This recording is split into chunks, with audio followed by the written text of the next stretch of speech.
Welcome to Queer Next, the podcast that puts the yeehaw in y'all means all. I'm your host, Beck.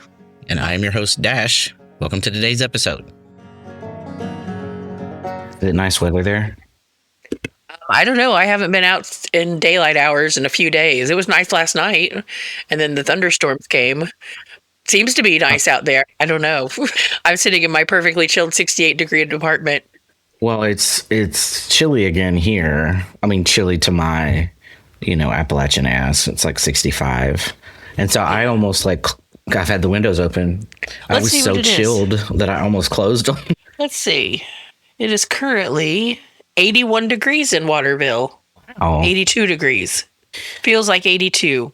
Well, yeah, we had a little heat wave where it got up into the 70s and low 80s. Yeah, it looks like it's going to be in the 70s for the next week. Today's in the 80s and then 70s, 70s, 70s, 70s, 70s, 70s.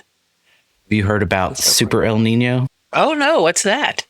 Apparently, we're having the worst El Nino in 200 years this Does it summer. come with tomato and sour cream? I remember this was the late 90s. This was the first time I'd heard of El Nino, and it was apparently a fairly bad one then. It caused a lot of disruptions. But I was looking at the things they use to predict that are predictive models for the jet stream and stuff like that. And so I was looking at those, and the temperature of the ocean is projected to be 20 degrees warmer. That is catastrophic. We will have water shortages, and it's likely that this graph is a model that was a worst case scenario, right? It could be as high as this, but still, Jesus Christ, especially after the last several years of fairly mild El Ninos. It was going down, down, down. And this year, I don't know what's causing it to do that. Obviously I'm not a climatologist. I don't know shit about shit, but so I don't know how to tell where that came from. But then I was like, well, I better, take my anxiety over here to DuckDuckGo and find out how that's going to kill us. And I was not disappointed. I had another animal scare last night or yesterday. Got out of bed yesterday, and PETA would not get out of bed.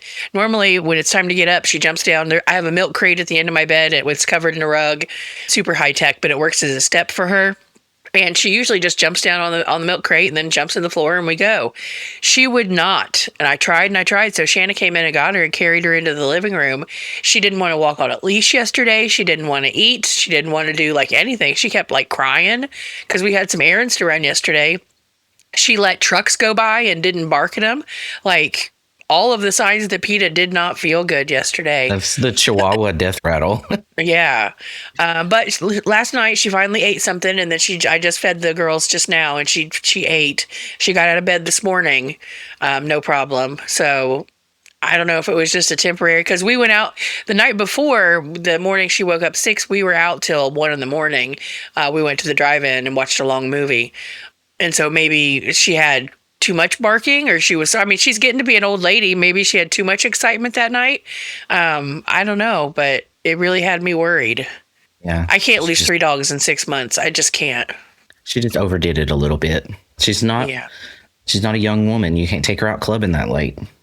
I know that you're intermittent on TikTok, but right now my FYP has been taken over with Europeans experiencing America because we're hosting the World Cup.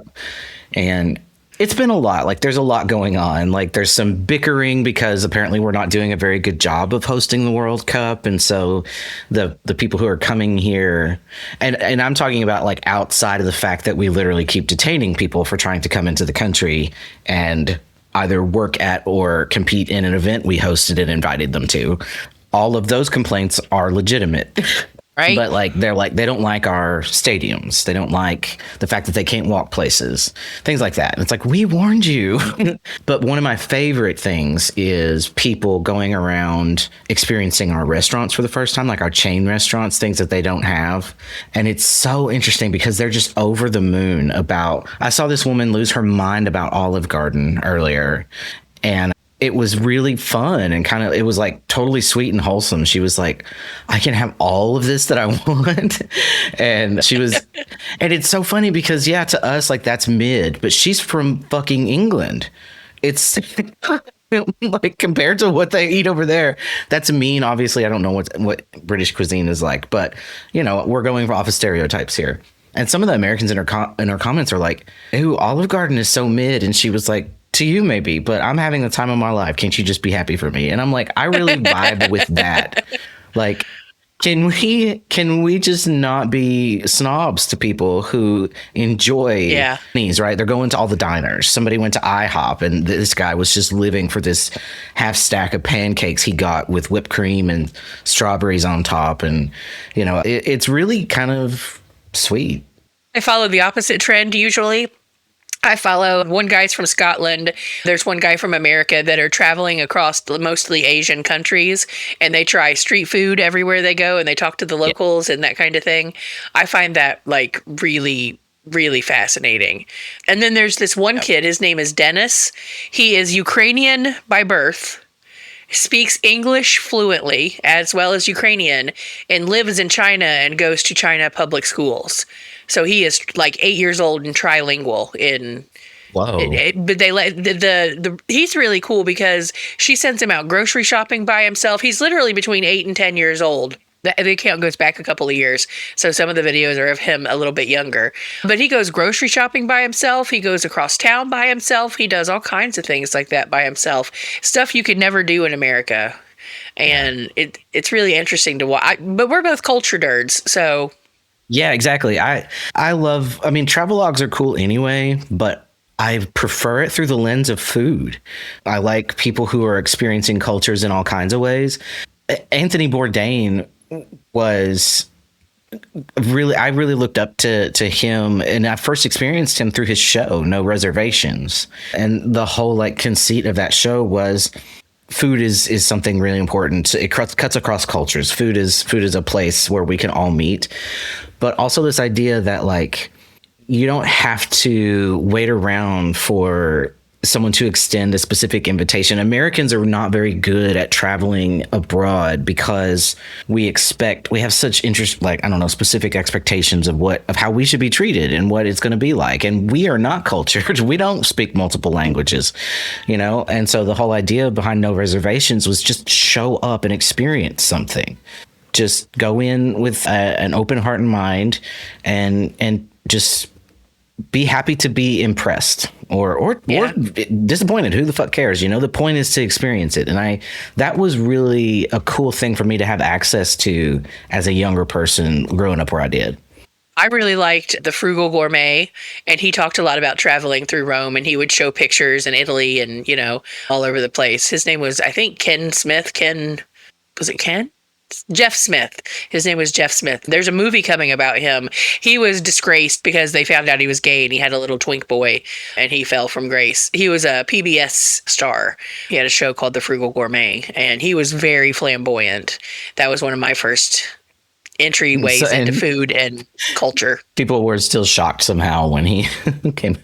Yeah.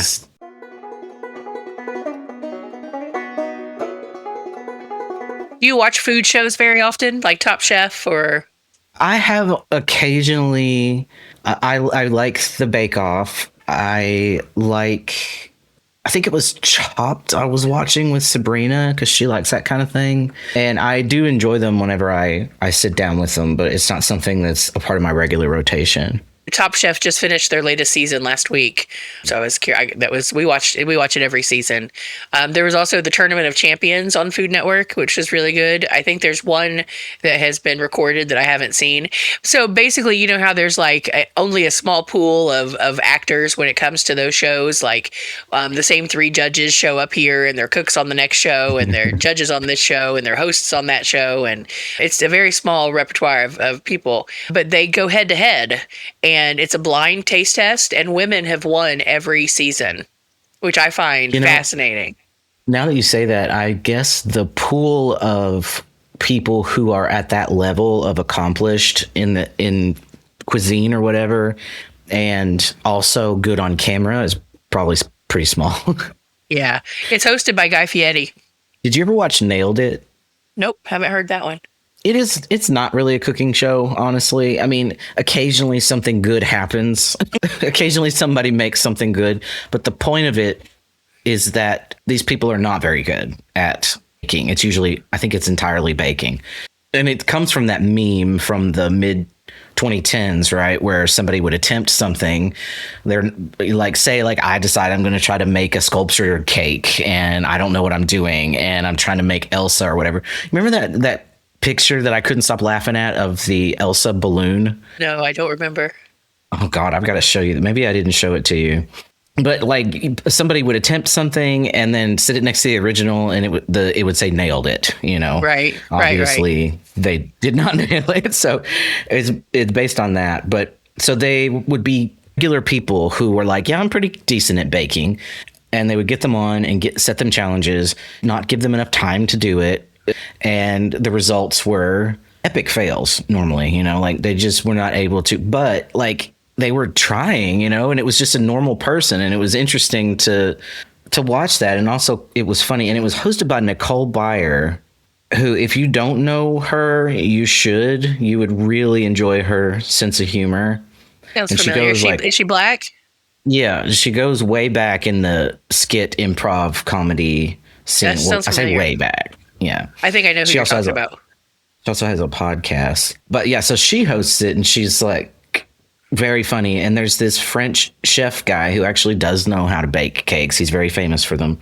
I have laughed watching that show, but we're not making fun of the people necessarily, because of course they're not successful. We set them up to fail. The show is about setting them up to fail, and still kind of like, they're all in it together. We're all here to fail collectively. And I'm sitting on the couch here failing because I haven't even tried to do the thing that you just failed at doing. So yeah, like, I'm not better than you. When I find this Elsa, I'm going to send it to you. But I think so. I've watched a lot of that one. Probably that one and Bake Off is the ones I've watched. Yeah. Well, we watch Top Chef. We watch the Tournament of Champions. Sometimes I'll watch Chopped, but I've seen so many of them, and it's such the same thing over and over and over. It gets on my nerves a little. I don't know. I like Top Chef because the challenges change every time. You see her? Oh, wow. I can't. Look at the fingers. There's some ripped abs she has there, too. That's terrible. And like, that person, I'm just so impressed, right? That they did all that work. They probably saw what was happening fairly early on in the process, knew how it was going to turn out, but they made it, they finished it, they set it out where people could see it, and they took pictures of it and put it on the internet. That's, that's living life. That's using your free will. And your talents.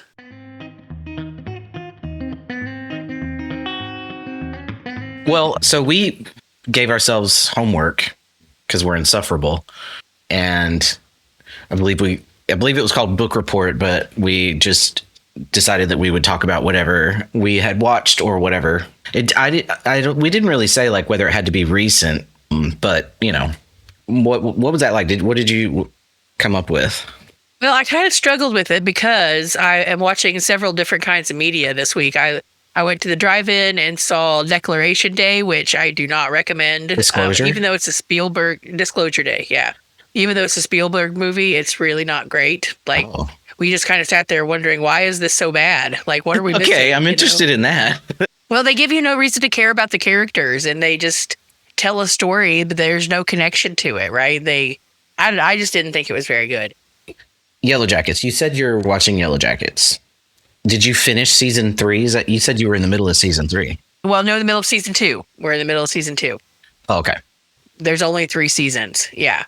So I know there's a lot that I don't know yet. We're about halfway through because there's 3 seasons, and I think we're on episode 4 or 5, and things are starting to get weird as shit. So I know they show flashes of what's coming.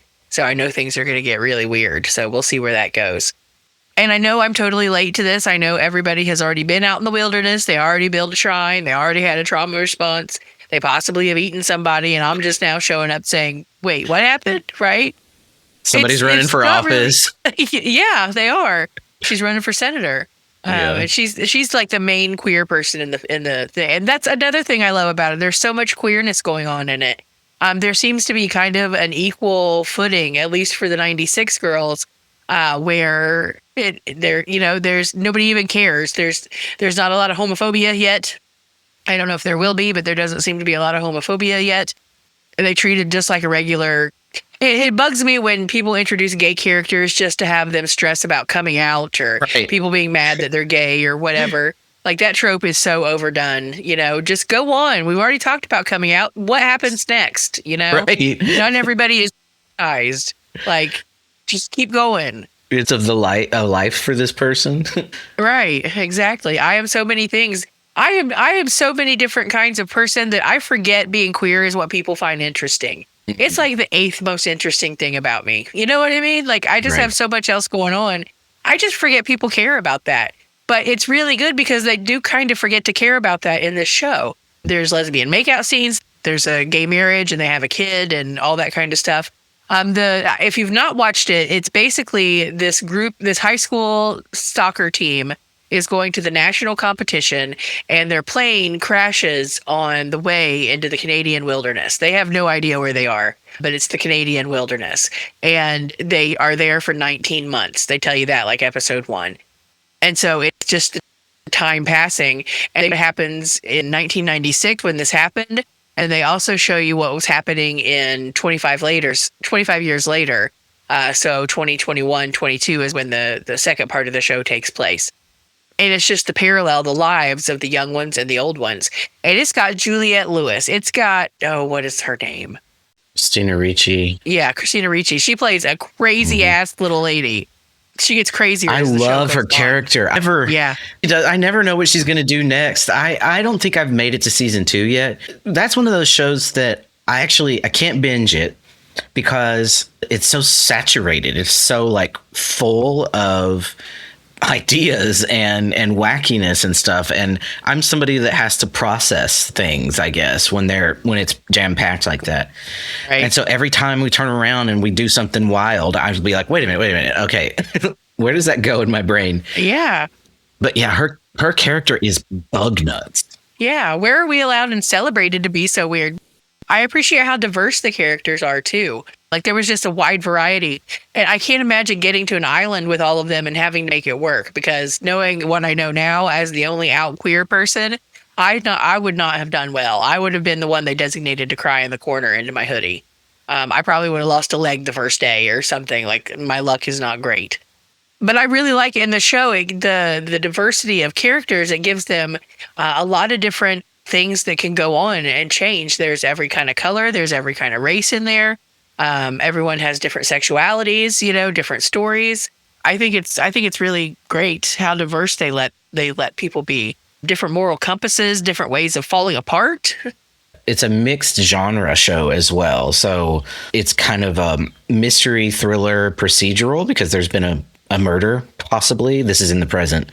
It's also kind of a horror thing because they're stranded in the woods and their perspectives on reality are being challenged in different ways. And I'm not going to give away plot points, but it gives us an opportunity to ask interesting questions, like what happens when someone is mentally unwell in a survival situation like that. This is something I liked about The Walking Dead. They did this occasionally. Like there were seasons I loved with The Walking Dead, and then a point where I could no longer continue watching that stupid ass show. I've never seen an episode of it. And it's really, I don't think for you, it would scare the daylights out of you. But what's really good about it is a same thing Yellowjackets does, is use this high pressure, really unusual situation that none of us have ever been in before.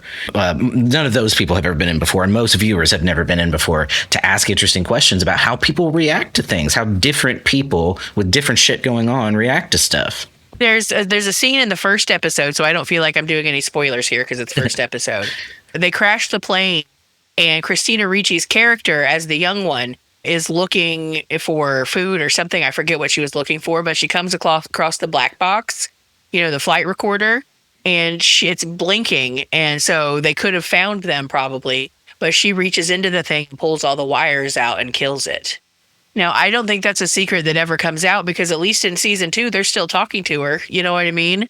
And I love Melanie Linsky. That's who I was trying to think of her name. Yes. Yeah. She's great. She's so good.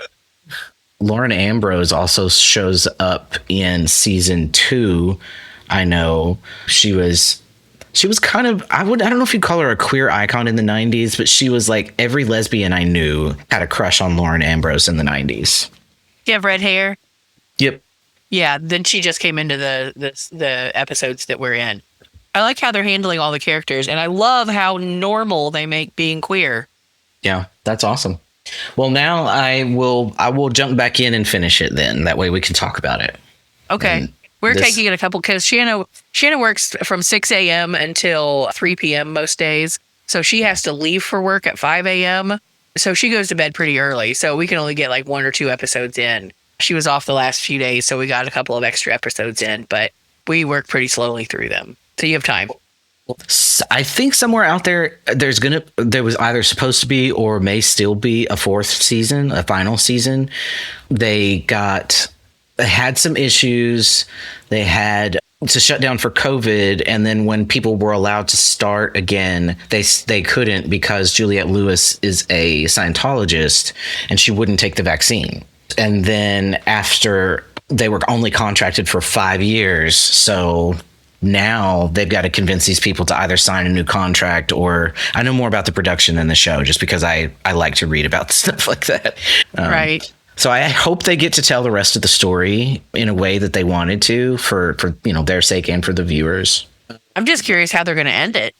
Oh, that's the worst. If they don't get to do it, then that would suck.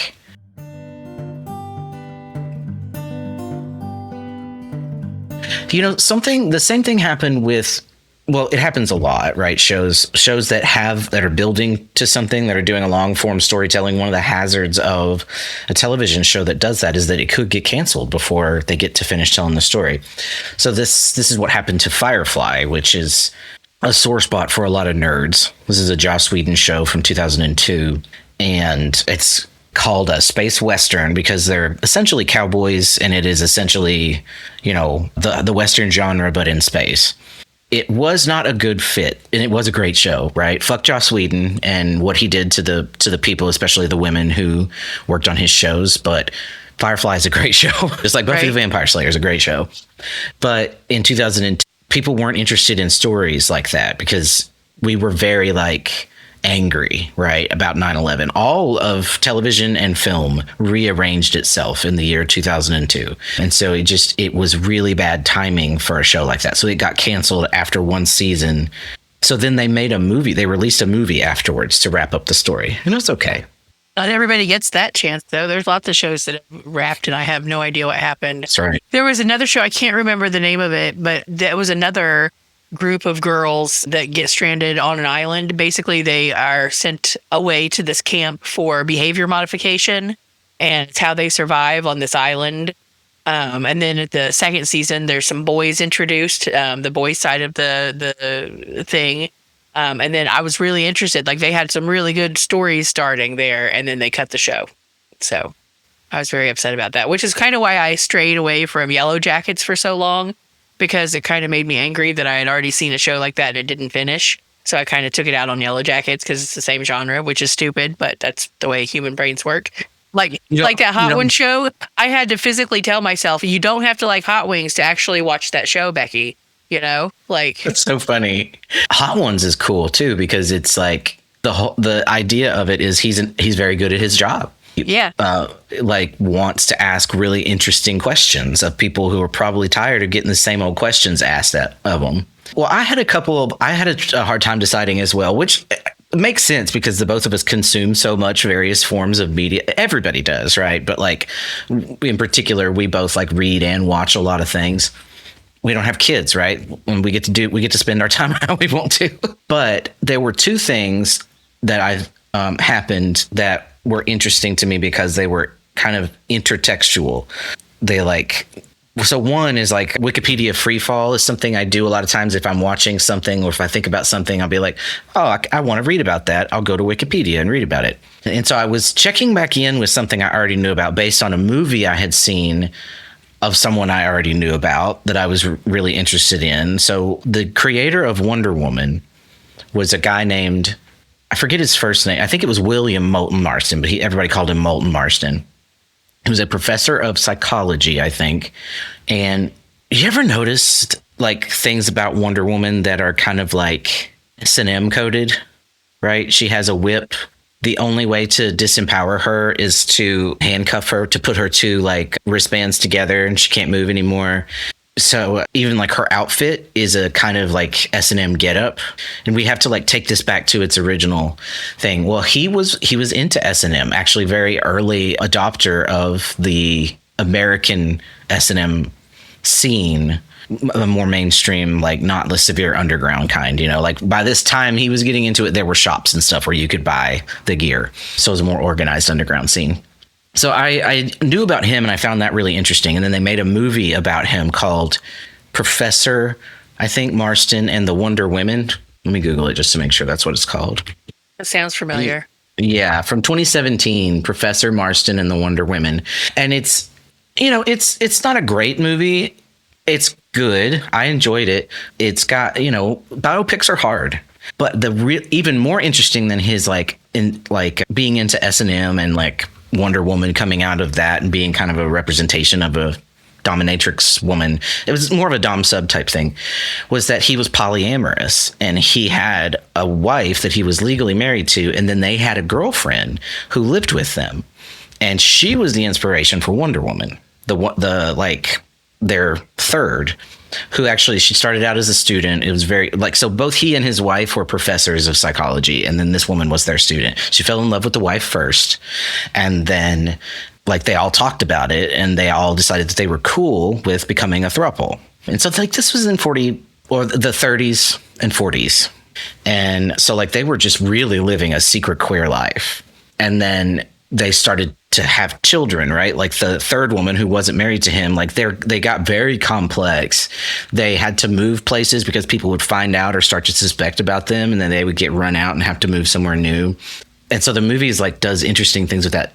But the movie also, one thing it does is take the opportunity to use mise-en-scène like a comic book pane, like the panel of a page. So there's so many beautiful visuals especially of this woman who's the inspiration for Wonder Woman. And she's played by Bella Heathcote, and Marston and his wife are played by Luke Evans, who's doing Rocky Horror right now. Have you seen the images of him in his getup? He looks fantastic, kind of ugly, but also fantastic, which I think really works for Frankenfurter. And Rebecca Hall, who's one of my favorite actresses. I love her. She's gorgeous. Anyway, so it's a really kind of sweet movie about these people who make an unconventional relationship work. After he died kind of young of lung cancer. They stayed together, these two women. They just kept raising their kids together and stayed together, and neither one of them married another person. But the woman who was the inspiration for Wonder Woman, her name was Olive Byrne. And so I was like, well, I don't know anything about her, because I had read about Marston and his wife, and I was like, I don't know anything about her. And so I started reading about her, and all of a sudden, randomly, there's this line that, let's see, Byrne was delivered into an Irish American family by her aunt, Margaret Sanger. Well, Lord. The Margaret Sanger? Yeah. Wow. Isn't that crazy? That's not notable or anything. I always tell my students, if you've ever had sex that was for non-reproductive purposes, pour one out for old Margaret. Yeah. So, her mother was Ethel Byrne, who was Margaret Sanger's sister. I wonder if she was in the movie and I didn't realize it. That would have been cool.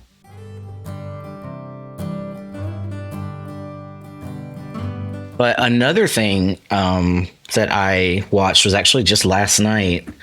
I do this version of, it's not watching movies, it's watching about movies, if that makes sense.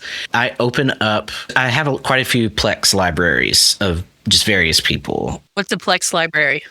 Plex is a remote server setup situation where people can load files of movies into their server, and if they've shared it with you, you can stream that from wherever you are. So my dad has one, my brother-in-law has one, and Eric has one.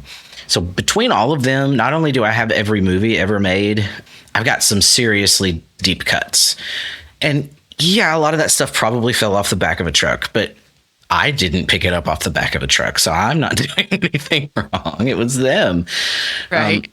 But Eric has his organized into horror movies and all other movies. And so I'll open up the horror movies library and set it to organize randomly, which is really cool. but I saw a movie called Wolfen. Do you remember an author who was a big deal in the 70s, 80s, and 90s named Whitley Strieber? Doesn't ring a bell. He's a weird dude. He believes he was abducted by aliens, and so he's written several installments of an autobiography is kind of what he calls it, but it's just the stories of him being abducted by aliens. But he also writes fiction, although a lot of it is also about aliens. But the first book he ever wrote is called The Wolfen. I read it when I was like 8. I was way too young to be reading a horror. But by then I had already read other horror. I'd been reading Stephen King. Maybe I was like, it was somewhere between 8 and 10. You were reading Stephen King at 8 years old? Yeah, I know. I learned to read on that stuff because it was what we had in the house. So once I knew how to read and stuff, I would take those and read them. And they're not like incredibly complex literature, but there was plenty of stuff I didn't understand. You know, like I think back now to like every so often a scene I read that I didn't understand at the time will download in my brain and I'll remember like, oh, that's what was going on in this certain scene. But yeah, I was reading that stuff pretty young. So this book was like really simplistic compared to those. So I fully understood everything that happened in it because it's actually not a very good book. But what is so interesting about it is that it's still terrifying. It scared the shit out of me. And it's awful. It's an objectively bad book. It's poorly written. It's tropey and generic, but the idea is so scary. I was like kept awake by it at night because it's about these like shape-shifting wolves, or not shape-shifting. They're just this like secret hidden species of human wolf hybrid or something, like intelligent wolf that's been living for centuries alongside us, but we didn't know about it because they like eat the people that our society throws away. So they, feed on the homeless people or, addicts or, whatever. And we never noticed them. And that idea was compelling to me. And I was like, maybe they really are out there. But the movie also added this layer of commentary about gentrification. It was so extra. But it also, again, was legitimately creepy. And they didn't even show the monsters because it was made in 1981. What are they going to do? Put a guy in a costume? That's funny, not scary. So I watched the movie and I was pleasantly surprised by they tried to do something with it, and it was scary. Well, I was being brave watching Unsolved Mysteries, and you were over here watching shape-shifting werewolves. Yeah, we are not the same. Anyway, maybe it's a good time to hear from this week's sponsor. Sounds good to me.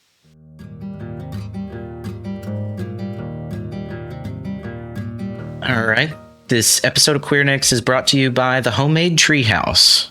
We are honored today to be sponsored by one of the fundamental formative processes of foolhardy rural engineering. Today, people of means have their pick of luxury backyard cedar pavilions built by contractor using blueprints and pressure-treated wood.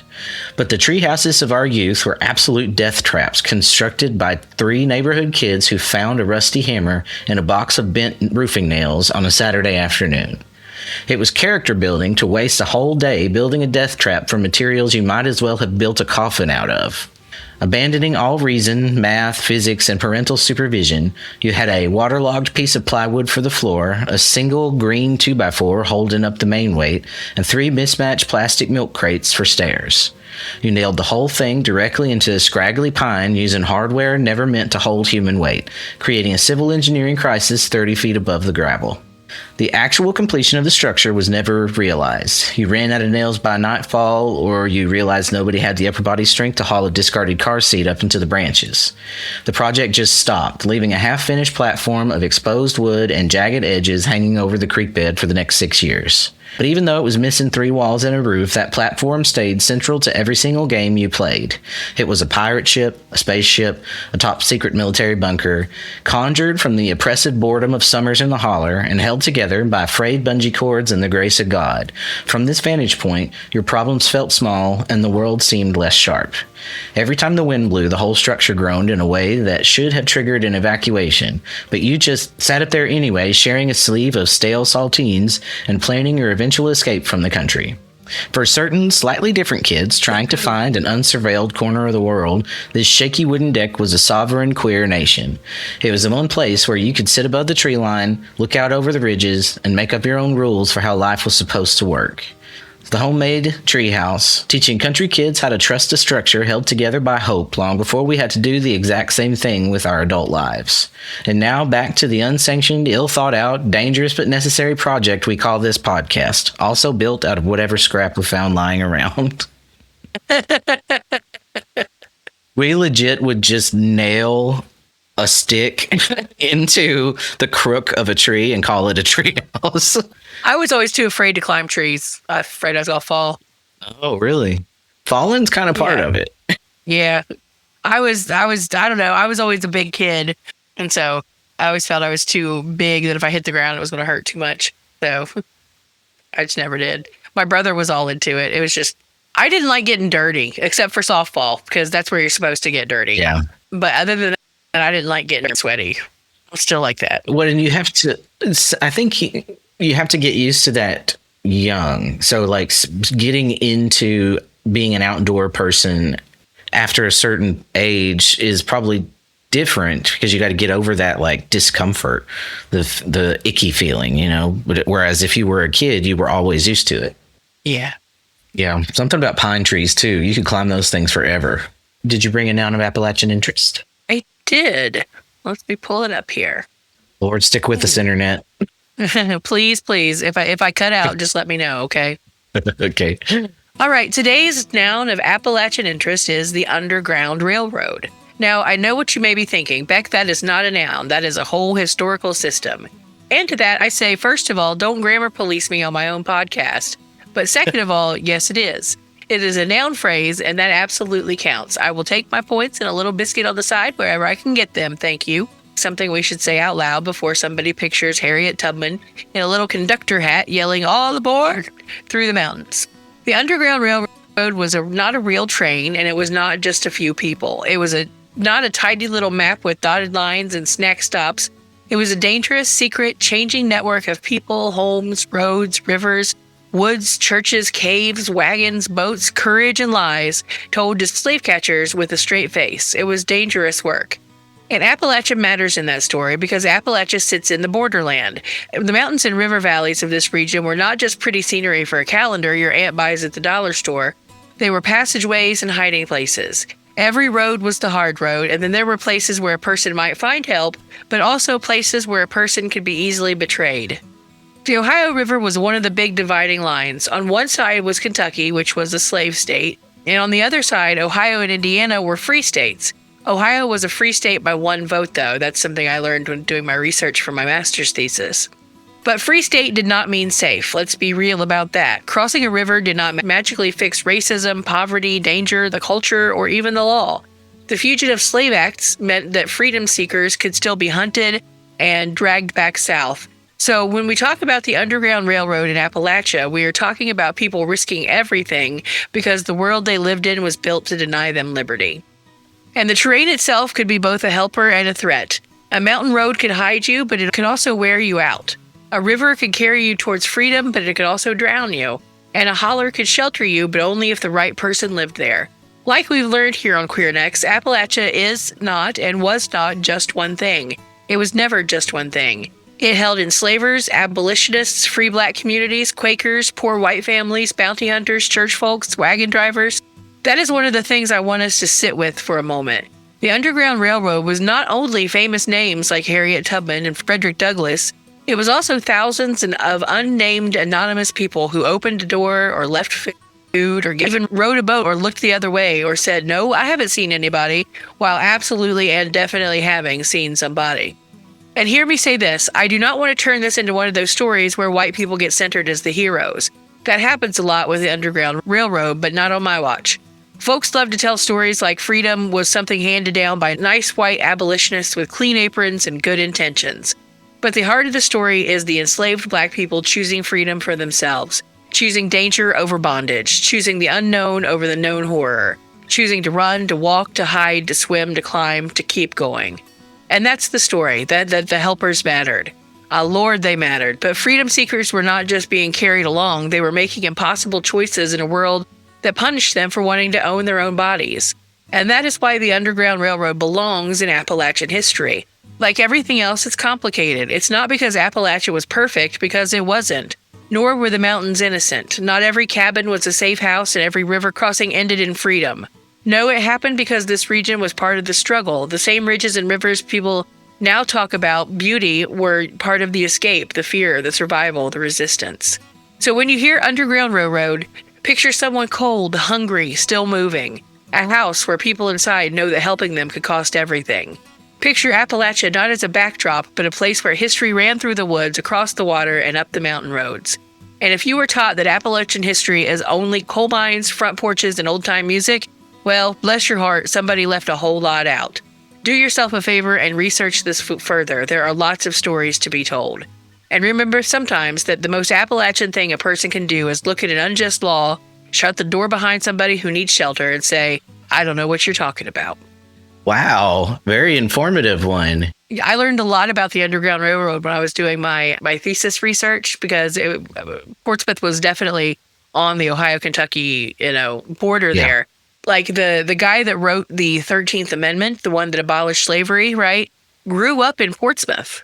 He saw people being stolen into the slave trade on the river where he worked with his dad, which formed his politics for generations to come. He became Lincoln's right-hand man. He ran for mayor and lost, and that's when he went to Washington and became the influencer that he became. We don't even have a road named after that guy, which is insane to me. Yeah. Damn. But like the Scioto River goes all the way up to Columbus, and then it continues all the way up to Detroit. So if you got to Portsmouth, like a lot of people talk about going to Cincinnati and going up to Detroit that way. But if you were on the river, you could go literally from South Shore, Kentucky, across the river there, go to the creek at Scioto, and go all the way up through Lucasville, up through Piketon and Waverly to Chillicothe to Columbus, and you could run to Detroit from there, and it was a clear straight line to freedom on the water. But we don't talk about that at all where I'm from, which is a damn shame. Well, there's a great episode of the podcast Uncivil. Have you heard that? I haven't. I fucking love that podcast. I'm going to send you a link to it. You're going to love it. It's like 30-minute episodes. It's this historian. He's a professor at Clemson, and he's just talking about, he selects under recognized moments, kind of like what we do with the Noun of Appalachian Interest, right? But like more serious about the time period around the Civil War.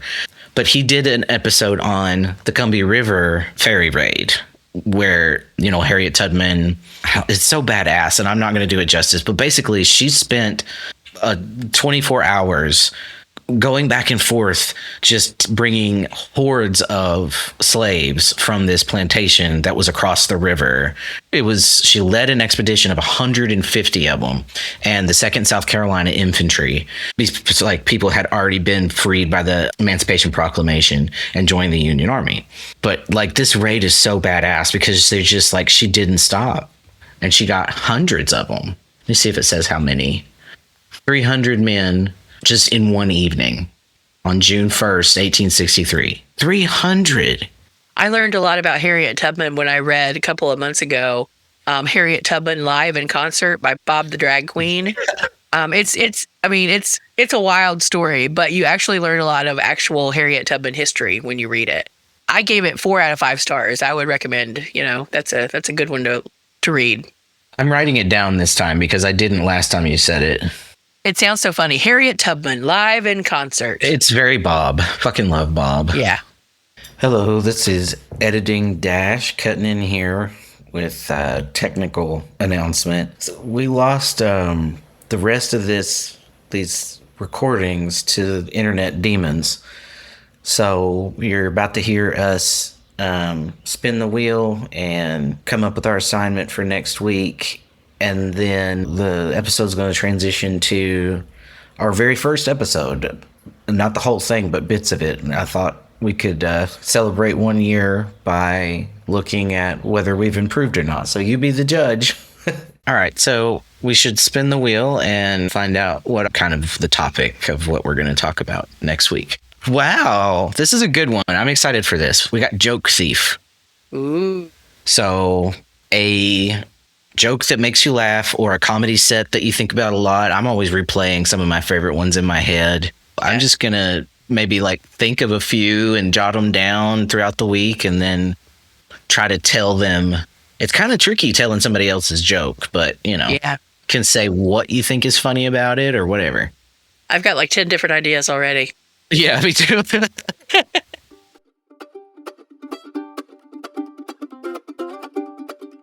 I got kind of a redneck podcast setup, to be honest. I've got like some lamps clipped to the side of the table, and I don't have a stand for the mic, so it's just like sitting on the desk in front of me. I've got a table from Mom's house that I use as my everyday table. I keep all my shit on it, and I just spread out. I have my bookcase here. I have a whole lighting setup, but we don't need to worry about that.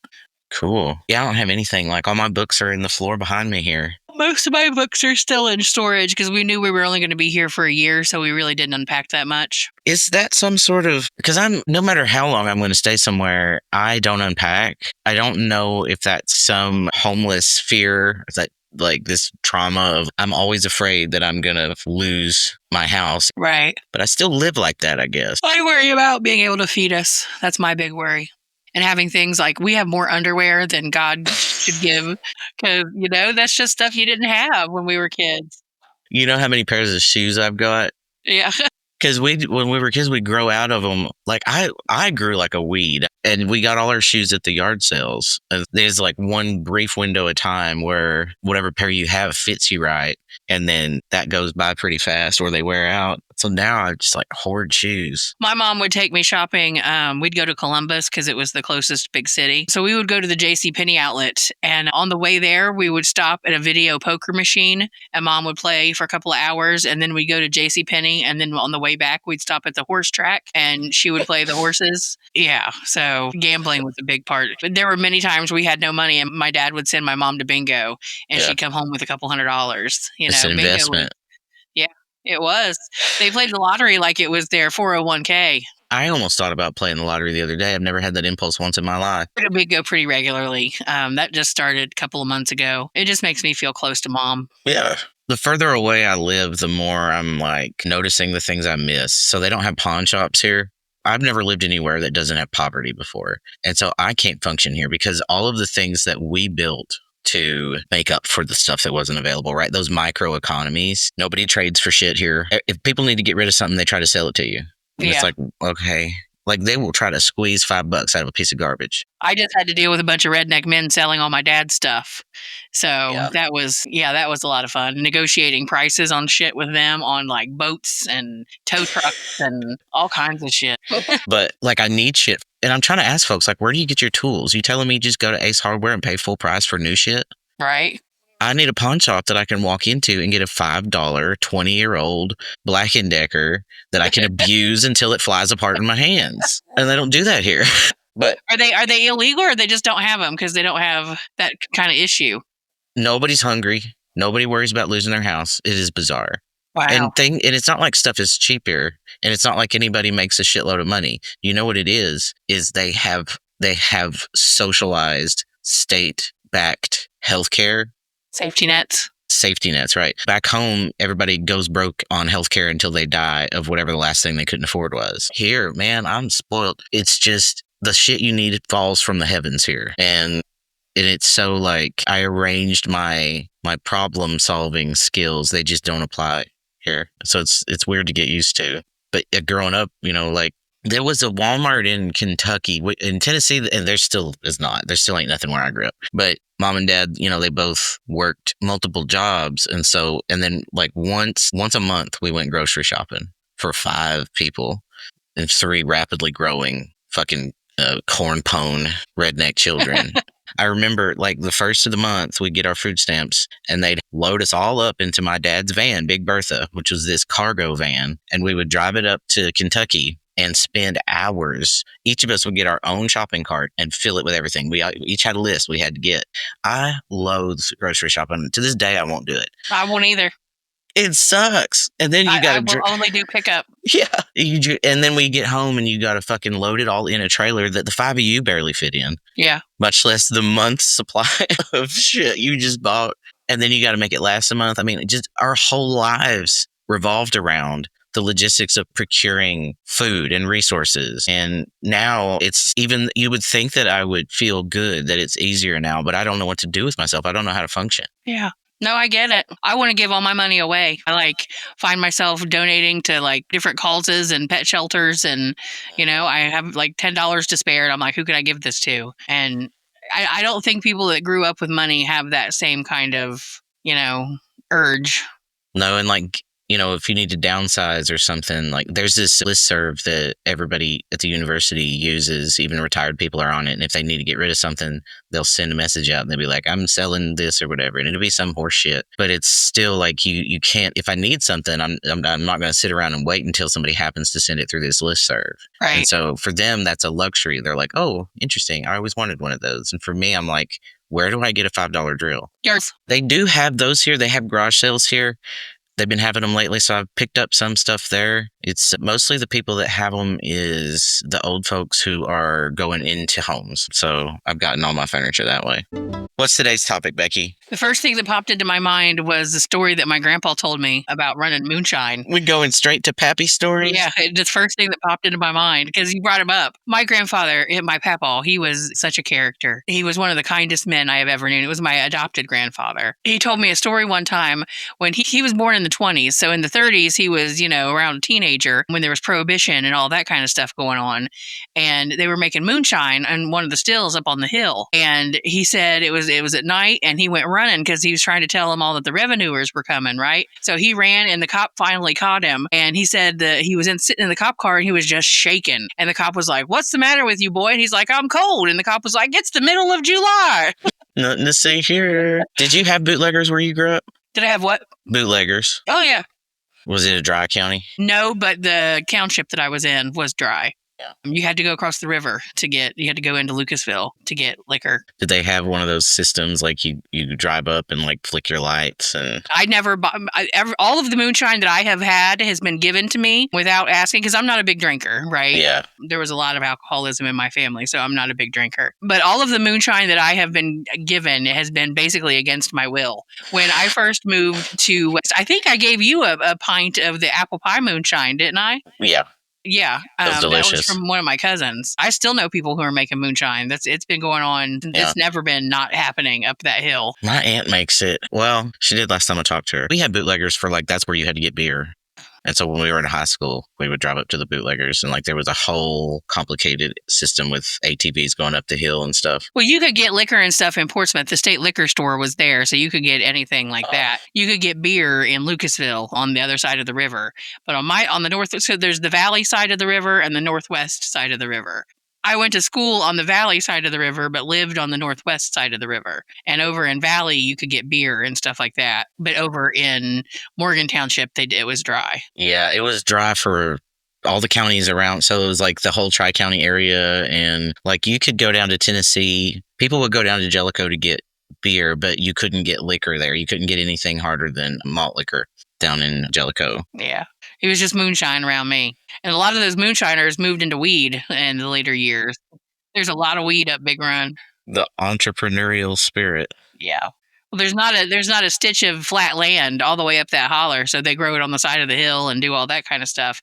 Yeah, it's Big Run is 7 miles long, and there's a lot that happens on it. If you go all the way out Big Run, on the other side of it, there's a Family Dollar out there, because there are Family Dollars and Dollar Generals everywhere out there. Like a Family Dollar or just the Dollar Store family, I think they're all the same company anyway.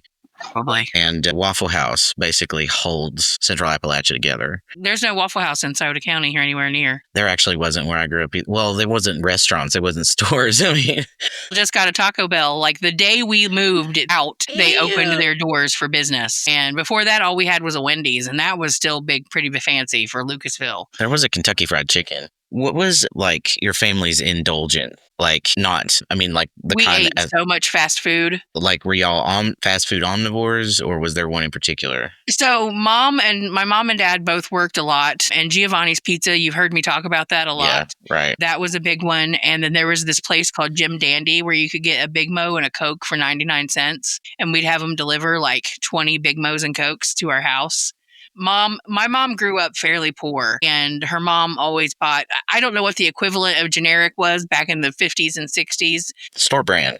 Yeah, my mom refused to buy the store brand of anything. She bought name brand everything, even when we couldn't afford it. Where I lived, there wasn't fast food, and it was like a food desert in every way. There wasn't a grocery store or fast food, but we could drive into Kentucky and get something. In my trailer park, there was a competition. Like you were high dollar if you could get off of help. Like you were king of the trailer park if you were not on assistance that month. Hey, I felt pretty proud when I was able to call the welfare office and tell them to turn mine off.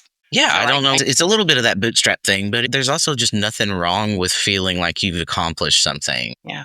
I didn't until I got this job. Being an adjunct, you have to be on welfare. Yeah. You have to be on Medicaid. I take 16 different medications, dude. My insulin alone is like $90, and I just don't have that to shell out all the time. Times 16, and it's a lot. But yeah, I totally get it, having insurance, and I was very proud to. I don't think we were on welfare when I was a kid. We didn't have insurance, but it wasn't required back then. I had insurance through my biological father. He was he was a union iron worker. We didn't have a doctor. There was a place we would drive to down the holler called Windhamersham that I believe he was a physician's assistant, and he had somebody's pad. We never saw whoever's name was on the pad, whoever this doctor was, but he was pretty good. Like he could, if we were sick, we could go down there, and there was some people in there who could draw blood and stuff, but we didn't die.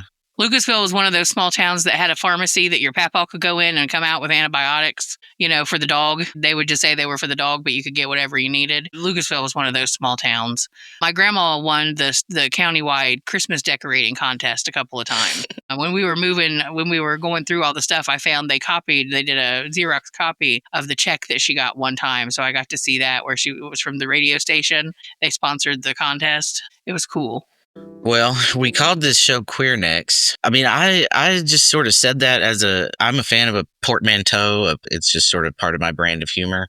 But, people don't leave where I'm from, but people don't leave Jellicoe. Me and my siblings and my cousins, we're the first generation of people who left. Mine, you either get out young or you stay there forever. There's no in between. Yeah. And so I never meet other people like me in general. But if I do, on the rare occasion that I do, they did not grow up queer.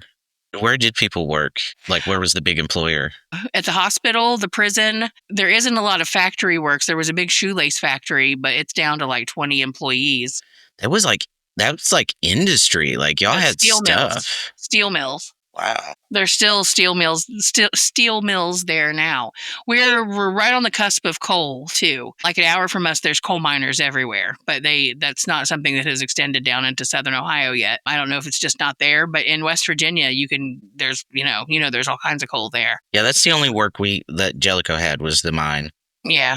So that's what my dad did for the longest time. A lot of truck drivers, that kind of thing. My Uncle Steve became one later, but that's only because my dad's parents were actually kind of rich because they owned the mine, because you had to have money to be a truck driver. But yeah, Dad worked in the mine for a long time, and then he just joined the Army. And then after he come out of the Army, he was in the National Guard for a while, and then he went to work for the railroad as a brakeman. That's another big one. I know a lot of people that work for the railroad. A lot of manual labor kind of stuff. Oh yeah, that's the only... Yeah. And if you go down there now, I mean, you can work at the hospital. You're lucky if you can get a job at the university, but it's so small. You know what I mean? That they need adjuncts like crazy because they're paying like $125 a month per class. It's ridiculous how low they pay their adjuncts. I was teaching 3 classes and making like $450 a month, and that was it. Grading English and that kind of thing. Anyway, there's the hospital. There's a lot of fast food. There's more pizza places than anything in there. Do you know who Jamie Oliver is? That chef? He came into Huntington, I remember. Virginia. I remember that. Yeah, and that's you know what I mean. That's the kind of place that I'm from. Mine was one of the skinniest. Yeah, mine's one of the fattest. But there's more fast food, and there's you know what I mean, that kind of thing. So like, you didn't grow up eating, I guess, probably like hill people food then. I didn't eat a lot of vegetables. My sister and I have both lamented that we never knew what a fresh peach tastes like, and now I'm almost too afraid to try it. Yeah, I mean, anything we couldn't grow just came in a can, because if you buy groceries once a month, you're not buying anything fresh. I thought asparagus was disgusting until I realized that I had only ever eaten that canned kind that turns into mucus, and so I had fresh asparagus once as an adult. I was in my 20s, and I was like, this ain't the same shit. Yeah. What is this? I had Appalachian grandmothers. So I got a lot of fresh bread, and I got, a lot of roasts and fried chicken and biscuits and gravy and fried potatoes. Did you ever eat poke salad? My grandpa would fry up anything that he caught in his traps. Yeah. He kept an acre garden up on the hill on the land that I just sold. He'd have traps out, so you'd go to his house and he'd have a groundhog all fried up sitting there. Oh my God! Yeah, things like that. I will not eat meat at a random person's house ever because of my grandfather. He tried to trick me into it. I almost took a bite one time, and it was like gopher or something. It was Gopher's good eating. No, turtles. Yeah. No, thank you. I mean, people didn't really eat much meat, honestly. I mean, they ate a lot of pork fat, but you're not going to slaughter anything else because it's either working or producing milk. Right. So it's like occasionally somebody would slaughter a cow that got too old or something. We would have meat for fucking months. It was amazing. But we ate a lot of the like recipes where I'm from revolve around pig fat of some kind, bacon grease, and a green. My mom ate this concoction. She would put buttermilk in a cup and a green onion, the whole thing, and pour bacon grease and put cornbread in it and eat it with a spoon. Yep. My dad still does that. Yeah, it was like one of her favorite things in the whole world. Does she put sugar in it or pepper? Pepper. Yeah. My dad would put sugar in it. Have you ever had a bag of peanuts poured into a Pepsi? No. Oh, that was a big one of my dad's. Try it one of these days. If you like sweet, do you like sweet and salty together? Yeah, but I don't drink pop. Me neither, but it's a nice treat once in a while. Next time, the salt of it makes it really. Next time I'm in the company of both a bag of peanuts and a Pepsi, I'll try it. It's really good, and because I quit soda like 10 years ago. Unless I'm eating Chipotle, and then I have to have a Mountain Dew. That's the only. Sometimes all you can think about is getting a hold of a Pepsi or something, and I don't know what it is. Like it seizes me because we did grow up on. My dad worked for Coke for a while. Actually, I forgot about that. There's a Coke plant up in Corbin, and I still have the jacket he wore. We got a lot of stuff that fell off those trucks they drove. Yeah. Yeah. One time I asked him, they got a case of Pantene shampoo. I'll never forget. And I was like, where'd this come from? Mark said it fell off the back of the truck. And I literally believed him. You thought that's what it was? Yeah. I did. Yeah. The first time somebody told me that, I was like, well, is it broken? Like, does it work? Is it okay? That's the thing. Like, most of our speech was euphemistic. Yeah. And you just have to learn it as you go. Yeah. You say poke salad. A poke to me is a bag. Yeah. Well, you're from, so that's, I don't, like where I'm from, people didn't say that, but I know other places in like further east, North Carolina, they say poke is a bag, but I didn't hear that until. Have you ever heard of green bell peppers being called mangoes? That was big around down there. But basically anything that got pickled, they would call mangoes. And so you'd grow your bell peppers and you'd pickle them for the winter. But I didn't know what a mango was until I was in high school. Oh man, people must have thought you was nuts. Yeah, I learned because I didn't join Girl Scouts until I was in the 7th grade. I was in Girl Scouts like my freshman year, and I think that's when we had the fruit tasting party. And so I tried a mango and was totally blown away. Yeah, I thought this I was tastes crazy. Nothing like a pickled pepper. Nothing like nothing. But we ate a lot of fast food, and my sister and I both have battled our weight our whole lives. Yeah. And I think that's part of it. But my mom, like you said, they worked multiple jobs. And my mom, she loved to take care of us and things like that, but she worked a lot. And so we would just order pizza or whatever. It was just easier. I still make her chili to this day. I make my dad's chili. Yeah.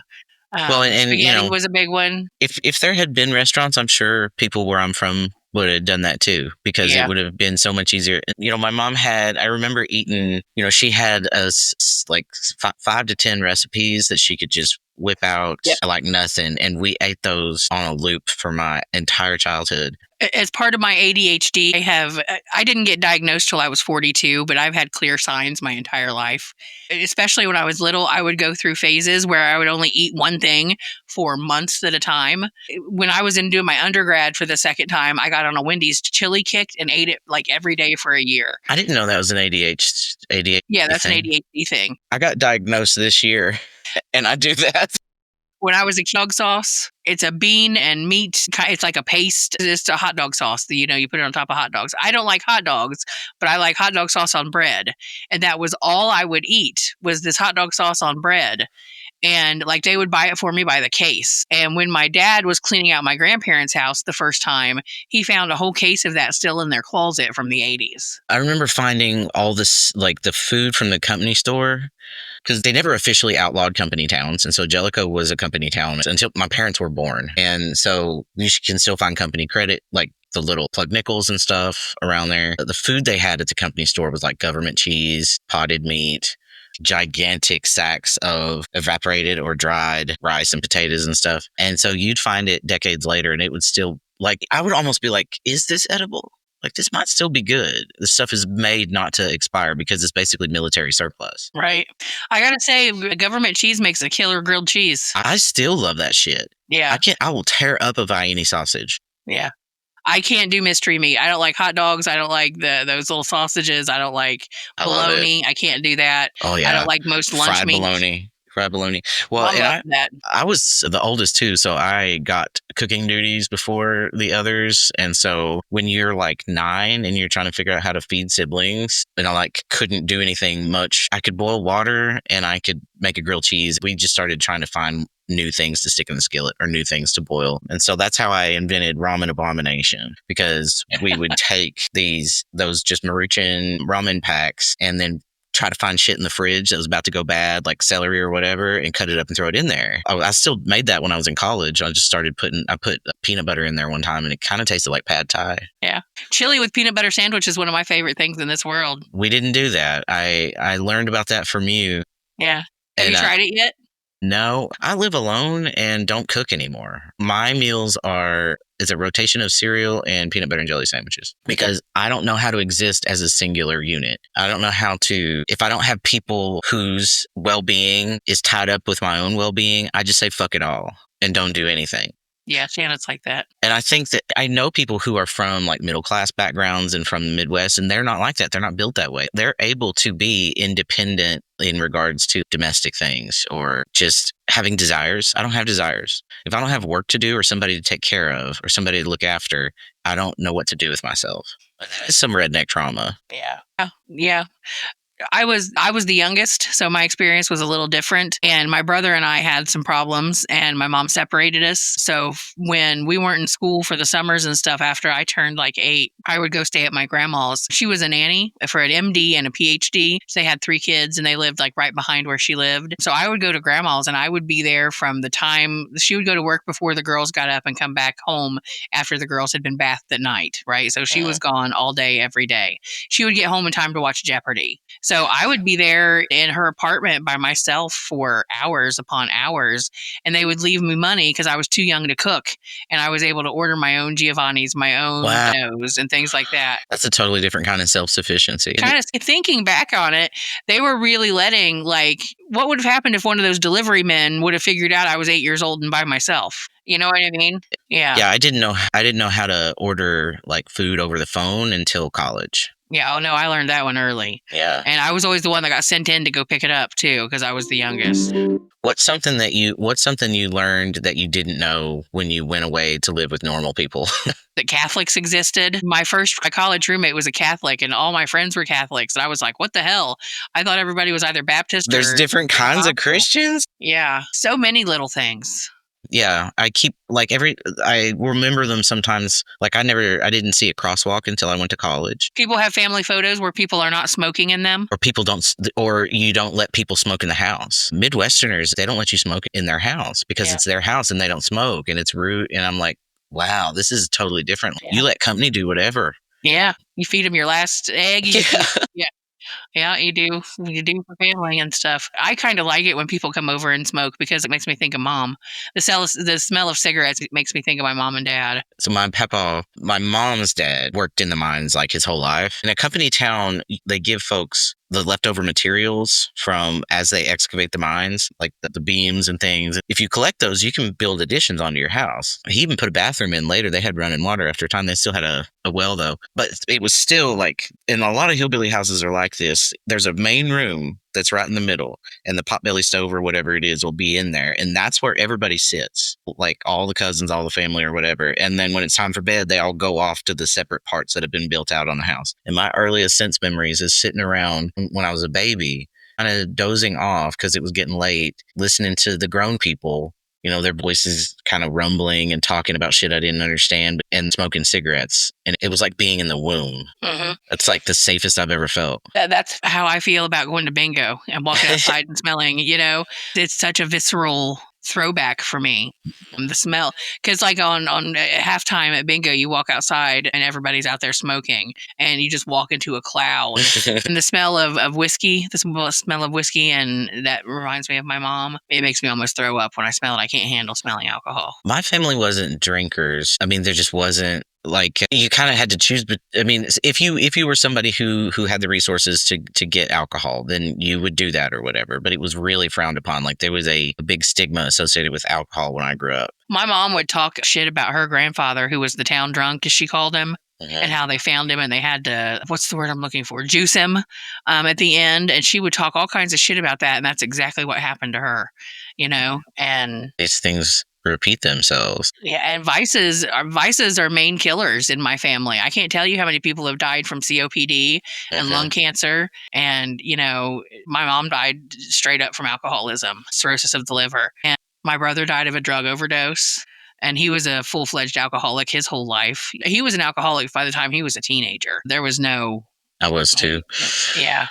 Good for you that you made it out. He did not make it out. I don't know what sexy gay angel descended on me to fix that or whatever, but I'm one of the lucky ones. I just woke up one day and it was gone. It didn't happen for my brother.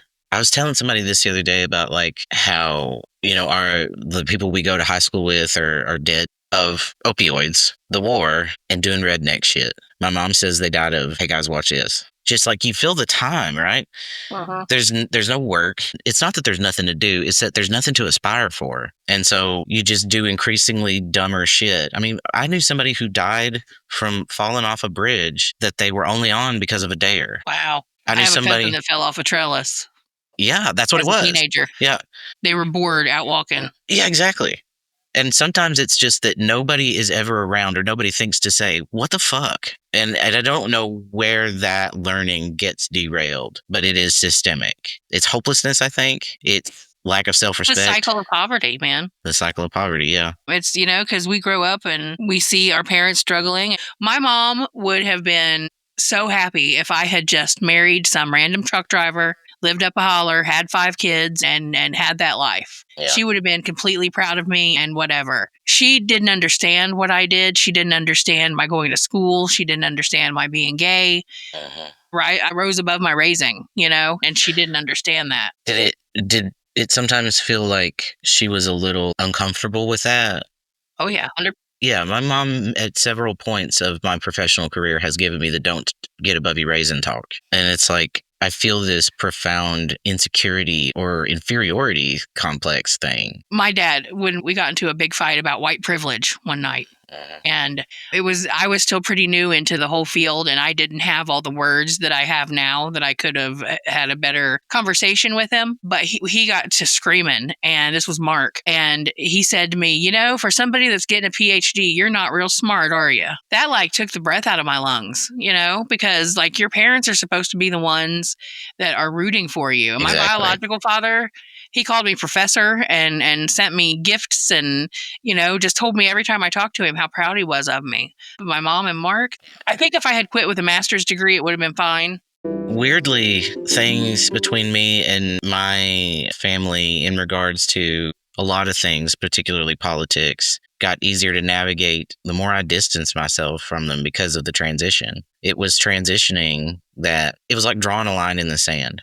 I was like, you either get to come with me on this or you get to never have any information about what I'm doing. I'm not going to cut you out, but I'm never going to let you in again. Right. And each of them, even though I didn't have to say that explicitly, they, I believe, understood me enough to know that that was what was on the line. And, my dad's a Republican. He was until recently. Luckily, fucking hates Trump. My dad was a Democrat for all intents and purposes. But after he lost the bingo, he went back to truck driving. And he was around a lot of very uneducated redneck men. And they talked him into not getting the COVID shot and things like that. And he ended up dying of COVID. Yeah. And it's so predatory, this misinformation, the systemization of all oppressions, it's predatory. But it's still hard, I think, for people to see the victims of that as human sometimes. And I get that. I struggle with it too. Sometimes I'm like, if you say one more fucking word, you're going to learn how red I am. They cosplay rednecks here. Yeah. It's weird. Well, everybody does. It's it's a trope, missing teeth and talking like this. And... No, I mean, they literally, like, these people think they're rednecks. Oh. They think that they're small town American conservative, hoorah Trump, blah, blah, blah. They drive big trucks they don't need. They dress up like they're going to work, but they ain't. It's really weird. I don't know if you've seen this I saw it a little bit there when we were in Ohio too. People flying the Confederate flag, dressing up like wearing clodhoppers and shit kickers and Carhartt things. And it's like, have you ever driven a tractor? I feel like it makes me feel very like my culture is not your costume. Right. They're the ones that also are pro-cop, because if you know real rednecks, they are like, fuck the police. No, that's where NASCAR came from, right, literally running from the police. Yeah. They're just so like humping the legs of any authority figure they can find. It's like, you are missing the point about what redneck is, right? Redneck is somebody that is oppositionally defiant to anybody who tries to tell them what to do. Yeah, there's that overlap between, maybe rednecks are just forgetting who they are now. Maybe they're so defeated and so just fucking kicked down that Trump sounds reasonable to them or something. I don't know what that is. And I'm not going to try to defend any redneck support of Trump. But the origin and the history of redneck is a fucking unionizer. The town I lived in fought the Coal Wars. Like, the first wave of people in the Coal Wars were from Jellicoe. That was union organizing. And that's where that's where the term redneck came from, right? They wore the bandanas around their neck. And it's like to have that kind of history and not understand what's so cool about that, and rather be falling all over people and wearing Back the Blue. Back the Blue or whatever. Police lives matter. If you fucking love cops so much, just go be one and shut the fuck up about it. Oh, they don't want you? Is that what this is? We're going to get canceled on our first episode. Apparently. Well, who's this episode sponsored by?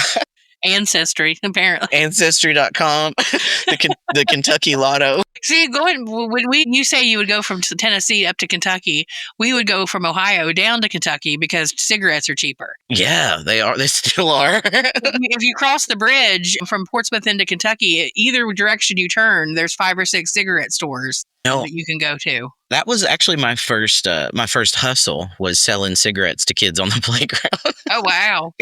A quarter a piece. We were on free lunch, so we never had money. Almost all of Jellicoe was on free lunch, but you could buy little ice creams for a quarter after lunch at the school. And so David and Vanessa wanted them. And so I would steal cigarettes from mom normally. I felt kind of bad about it. Although I did know this one woman who kept a deep freeze chest freezer full of cartons of Marlboro Reds. And so I would take those and sell cigarettes on the playground. That's kind of how I started smoking. I had to make them look cool. I'm a good salesman.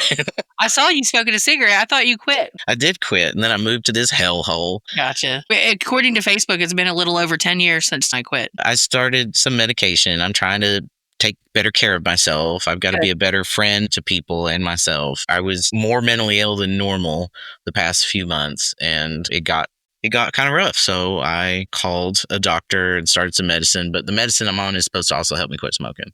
So I've set a goal. I'm tapering off. We'll see. Shut up. Can you hear her? Yes. Okay. Yeah. She's featured on many. I don't know why she does this. She just wants to be a part of it. She's a diva. I miss having cats. Both of mine died. I know. This is episode sponsored by Ziggy. Oh, she just stuck her shitty paw in my mouth. Yum. I've never met Ziggy. Hello, kitten. She did almost kill me recently. She bit a hole through my hand and I got sepsis. Oh, I had to have a fuckload of antibiotics. I got bit by a cat one time. It was a wild kitten, and I had to go to the ER. I didn't have insurance at the time, and so they made me come back to the emergency room. I had to come back every day for a week, and I got an IV drip. My hand turned like black. It was disgusting. I'm prone to accidents. I've almost had my arm ripped off. My leg almost fell off from going to the beach. I've had some wild... You've had it rough. Like that's another place where I really got off light. Like all the redneck shit I did, I have not been maimed or as ill as I should be. Yeah, I haven't been so lucky. I have been maimed. I think so. Well, should we wrap this yarn up? Sounds good to me, friend. We don't know what topic's going to be on next week. Let's guess. Let's try to guess what we're going to talk about, and then we'll be completely fucking wrong because both of us ramble. We're going to talk about church. Yeah, join us for church. That's a rich one. Join us for church. My stories about church will probably surprise people. I mean, there's the usual. I come from a long line of Pentecostals, like casting out demons and and that kind of thing. Did you ever speak in tongues? Yeah, I didn't, but I did. My grandmother did. So after my parents divorced, my dad went out of town to work, and whenever he would come back in town, I would stay with him like all weekend, and we'd stay at his mom's house. And I remember waking up at like 5 a.m. because she would be shouting her prayers in tongues in her bedroom. I mean, I did it on purpose. I knew. I mean, it was kind of faking, but also like it's the adrenaline, and so like it's like I was savvy to what was happening, but it was still kind of an experience. It wasn't a spiritual one, but I was like, this is interesting. I got a lot of data from it because I was a little fucking weirdo who didn't know how to have friends. And so I just studied people all the time. I have a story I'll tell you next week about how my Pentecostal ass ended up in the 1987 United Methodist Church's Christmas play. That was excellent. Join us next week for Speaking in Tongues, the church Christmas play, and Outhouses Behind the Church. Amen. All right, subscribe, like, wherever you get your podcasts, and we'll see you next time. Say hi to Mom and them. Bye.